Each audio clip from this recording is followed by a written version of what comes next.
when I come watch this Peter Obi video, when I hear what Peter Obi talk, all the obedient movement, when I share this video, when I watch the video first. But that's impeachment where they impeach you. I won't come back because I know why they impeach you. They're very stingy. Even people tell me, are they think saying I made them impeach you? Now, pitch or impeach, they do you. Which one they do you? They remove me. Is that correct? Now, remove. No, be say but not true, say you they stingy. Because I don't hear say you know they share money. No, be stingy. There are people.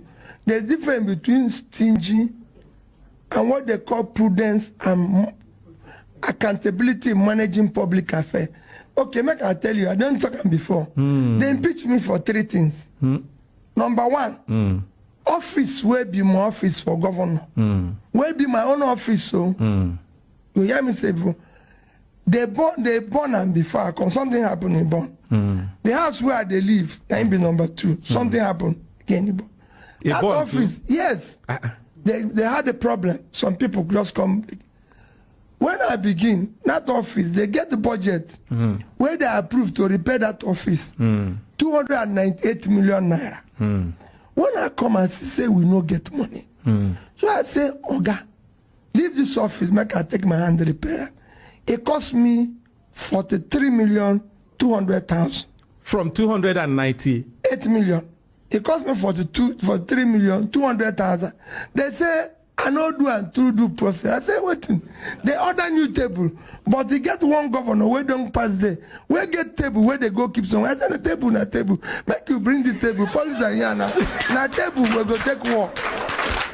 Now it be the first offense. Shebi, when I talk, when second I tell offense. Oh, Your Excellency, hold on. When I talk, say you, they stingy. People, they look me. People, they look me like say I just accuse you. Oh, now they see I'm now. Not be stingy. Not be stingy. Not be stingy. We don't get the money. We don't get the money. That's not be stingy. No, Number 2. No, now how they see them? Not be stingy. Number 2, the house where they live, where they call government house.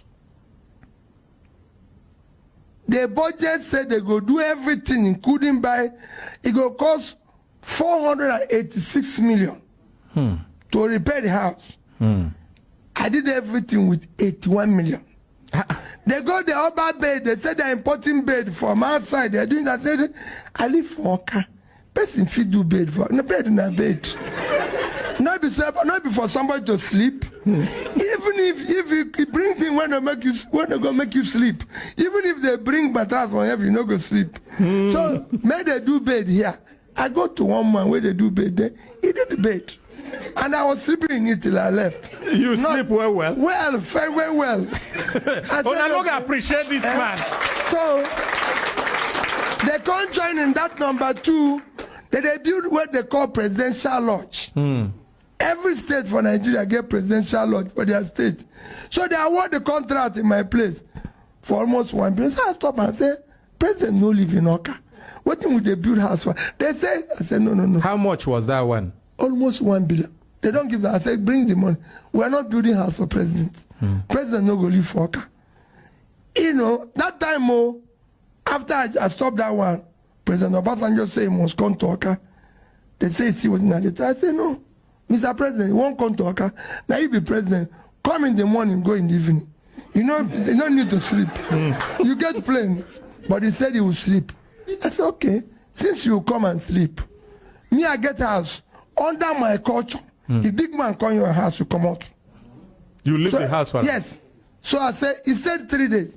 I leave my own lodge. I said, come and stay here. Me, I go outside. When you go, come back. And that's what we did. And it was working. Number 3 item was say, are they safe? I said, from day 1. You know, for Nigerian constitution, not safe, you know. They're like motor park. Anything where you get to share. For Nigerian constitution? Quote me, there's no place in our constitution where they say saving. Everything must be shared. But I called my people and said, this money where we they get for money for everything, not be for only this generation. It's for future, our children yet unborn. So anywhere we get money for this state, we go take 5%, push side. They say no. Say you never do people where they are. So I said they say, even some people say, waiting when the children come, anything they see. I said, when I go save. So these 3 items, come make them say make I come out. But when the judges hear my case, they come bring me back. So this man must come back. God go bless those judges. So he not be stingy. You see, he's not stingy. I go talk about stingy when we the end. Your Excellency. He's not stingy. Public money must be managed for public good. Whoever find himself in office, it is by grace of God. If you mismanage that office, you are abusing grace of God. No other person can build your country except you. This country is only country we have. And only us can build it for ourselves and our children. Only us can make the sacrifice that will make it work. We have an election coming up on the 25th of February for the election of the next president of Nigeria, which is the most critical. And I repeat, go and collect your PVC. That is the opportunity to contribute in electing that person of your choice you think that can solve this problem. We are going through a critical phase.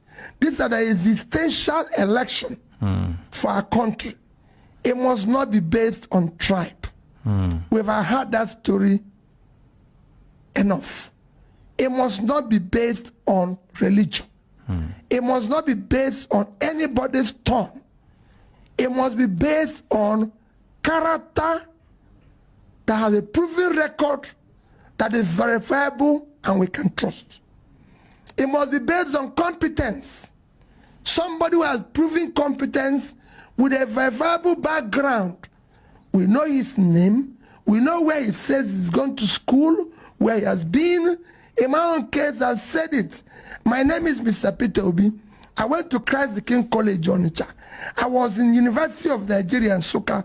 For trainings, I've been to several other institutions of the world, some of which I'm an alumnus, like Oxford, Cambridge, Kellogg, IMD, Lagos Business School.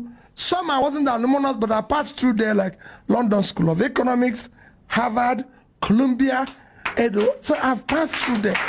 And you can go and verify by this. I'm a trader. I've lived in the UK. I was doing a business in the UK. I have a company. As at the time I left the UK, I have the highest credit rating any UK person can. The record is still there. The house I own in the UK is still there. What I did in the UK is still there. I ran a business. I came back here. I was a director in several institutions where I didn't just start today. When I became chairman of Fidelity Bank, they told me I'm entitled to 2 vehicles as chairman. I said, I'm not entitled to anything. I want to come here and do board meeting and go. And yet you can verify. So I want people with character and competence.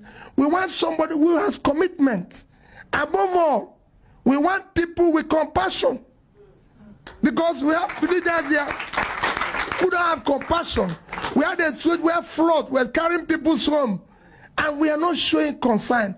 People die every day. People's children are kidnapped. People are kidnapped. We are not showing enough compassion as a country. I have worked in globally where there's trouble. I've gone to so many places where there's trouble. As a serving governor of my state, I went to President Jonathan and said, I want to go to Haiti. He asked me why. I said, I'm going because they have an earthquake that consumed school children. One school with over 1,000 schools went under with all the children. I said, I'm going there to help them rebuild. He said, Peter, I said, that's what I've done all my life. I've been to all the troubled parts of the world. As I speak to you, Mr. President, I've withdrawn my son from school. We want to go and help. And we went. That's how I knew that Nigerian police actually have an exchange program with Haiti. It was when we were in camp, where we were working, that one policeman saw me and said, is this not that you look like Governor Obi? I said, yes. He screamed. I said, what happened? I said, this is a job I do personally. Wherever there have been problems, like flooding, like everything, that was why I spent my Christmas in IDP camp, my New Year in IDP camp, We want to see Nigerians who are in IDP can go home. They don't have to be there. If they are there, all of us are there. So we want people with compassion. This country must change. A new Nigeria is possible, and I want people to hold me responsible. When I say I'm going to be commander-in-chief, I'm going to be commander-in-chief. We must change the country for our children. We must make their sacrifices. If it means us dying for them to live a better life, let's do it. Thank you, and God bless Nigeria. I think you can do better than this.